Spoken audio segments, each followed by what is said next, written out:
আসসালামু আলাইকুম। সবাই কেমন আছেন? আলহামদুলিল্লাহ আমরা ভালো আছি। তো সবার কাছে সকল মুসলমান ভাইদেরকে জানাই আসসালামু আলাইকুম এবং হিন্দু ভাইদেরকে জানাই আদাব এবং অন্য অন্য জাতির প্রতি জানাই আন্তরিক ভালোবাসা এবং অভিনন্দন।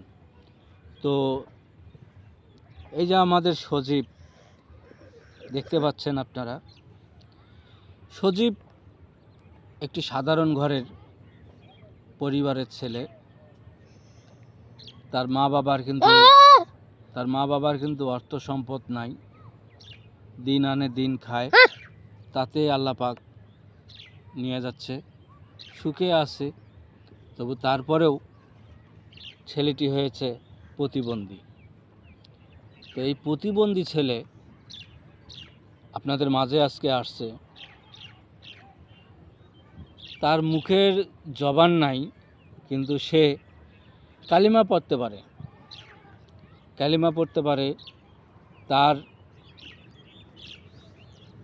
ঠিকমতো তার নাম বলতে পারে না, তার বাবার নাম বলতে পারে না, শুধু কালিমাটুকুই বলতে পারে আর বাবা মা বলতে পারে। সজীব একটু বলো তো, তোমার বাবা মা আব্বা ভাই আছে তোমার? হ্যাঁ আছে। কয়টা? একটা।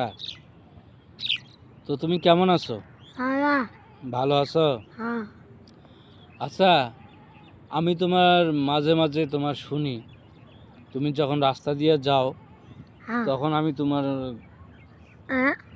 তখন আমি মহান আল্লাহ পাক তাআলার বাণী শুনি, কালিমা শুনি।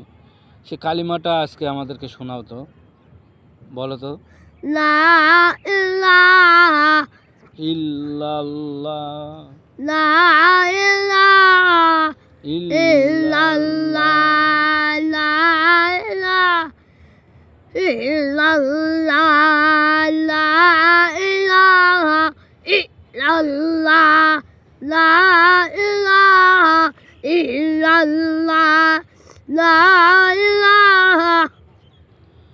তো বন্ধুরা, আপনারা নিজ মুখে শুনলেন এবং জানলেন সে কিন্তু এই কালিমাটা দেখেন এত সুন্দরভাবে পড়ল, পরাণটা জুড়ে গেল। মহান আল্লাহ পাক তাআলার কালিমা শুনলে গায়ের লোম এমনিতে দাঁড়িয়ে যায়, শরীর ঠান্ডা হয়ে যায়। এই এত গরমের মধ্যে আমরা কিন্তু খোলা জায়গার মধ্যে আসছি।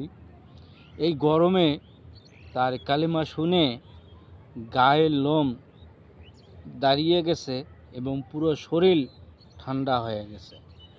মহান আল্লাহ পাক তাআলার এমন একটা কারিশমা। তো যাই হোক, প্রতিবন্ধী ছেলে খুব ভালো। সবাই একে দোয়া করবেন যেন আল্লাহ পাক যেন এর জবানটা যেন ঠিক রাখে এবং ঠিকভাবে যেন কথা বলতে পারে। সবাই এর জন্য দোয়া করবেন। আর কথার মাঝে যদি কোনো ভুল ভ্রান্ত হয়ে থাকে তো সবাই আপনারা ক্ষমার দৃষ্টিতে দেখবেন। ইনশাআল্লাহ সবাই ভালো থাকবেন। আর এই ছেলেটার প্রতি সবাই দোয়া রাখবেন। তো আশা করি সবাই ভালো থাকবেন। আসসালামু আলাইকুম।